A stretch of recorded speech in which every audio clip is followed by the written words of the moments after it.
Hey everyone, today I want to talk about something I've been noticing a lot lately. We, as in our generation, have gotten really good at feeling productive without actually making any progress. So this is not in an obvious way, not doom scrolling for 3 hours or binge watching a new show. I'm talking about stuff that feels like progress, that gives you that false sense of progress. Things like organizing your desk, watching a documentary about investing, or researching different workout splits. It feels like you're doing something, and these feelings, they make up the illusion of progress. So here's what I mean.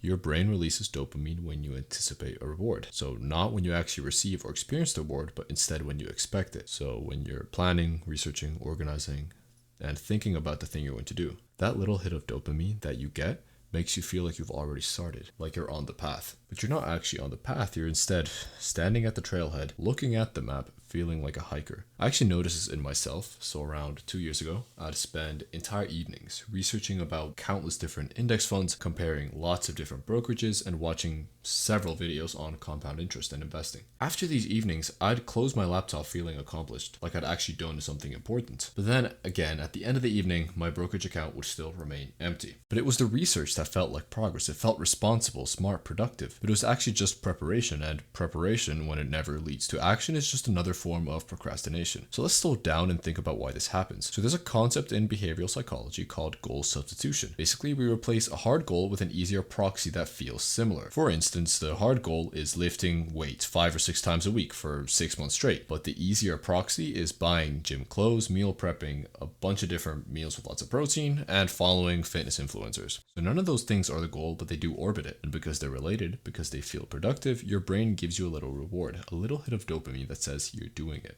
Except that you're not. And here's the really tricky part. This fake progress actually makes real progress less likely. This is because you've already gotten some of the psychological reward, you've released some of the tension, that discomfort of not having started yet. So then the urgency fades. The need to actually do the thing becomes less pressing. It's like telling everyone about your New Year's resolution. When you announce a goal, for example, say you want to lose 10 kilos by a certain time frame, you get a social reward from just saying it. People congratulate you, they're impressed, and your brain treats that like partial completion. You've already gotten some of the things that you've wanted, which in this case is validation. The identity of being someone who's working on that without actually doing the work. I see this most clearly with the money, for example. So when I first started thinking about investing, I did everything except invest, as I said earlier.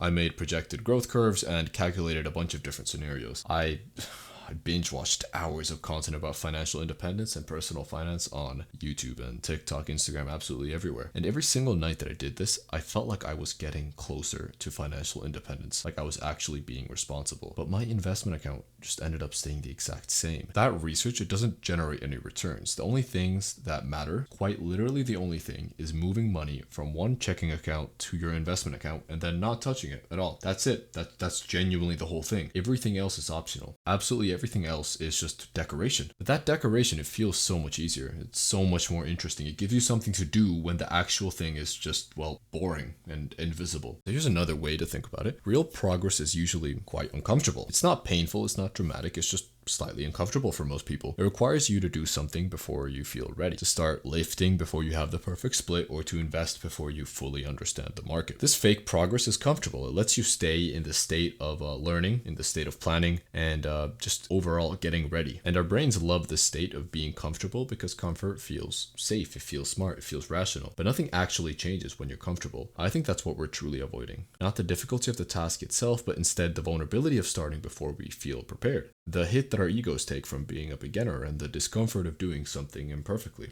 This is because, well, research and planning can't fail, only execution can fail. So then we all stay in the phase where failure is not possible. So at this point, you might be asking yourself, well, what breaks this cycle? Well, it's simpler than you think. You just have to notice when you're doing it. When you're in your 3rd hour of research or your 5th revision of the plan, just notice, just ask yourself this: is this actually moving me forward, or does it just feel like it is? And then this is the uncomfortable part. You just have to do the smallest possible real thing. Not the entire thing. You don't have to do it perfectly. Just do the next real thing. I'm not going to sit here and lie to you and pretend that I have all of this figured out, because that could not be further from the truth. I most definitely do not. But I will admit, having these uncomfortable epiphanies is what eventually fueled my motivation to try my best to break this cycle. If it's investing, that means opening the account and moving money in, even if it's just $50 or euros. If it's lifting, it means working out with whatever you have access to right now. If it's, for example, writing, it means writing horribly for 15 minutes instead of outlining for 2 hours, as long as you just do something, because the real thing is almost always smaller and more boring than the preparation. That's how you know it's real. I've actually thought about this a lot recently, how much of what I call productivity is just a feeling of productivity. How many hundreds of hours I've spent in that warm, comfortable space of almost doing something. Not all preparation is fake. Progress, obviously, sometimes you do actually need to learn something first. Sometimes planning is very important. But just be honest with yourself for a second. You usually know the difference. You can feel it. Real preparation has an actual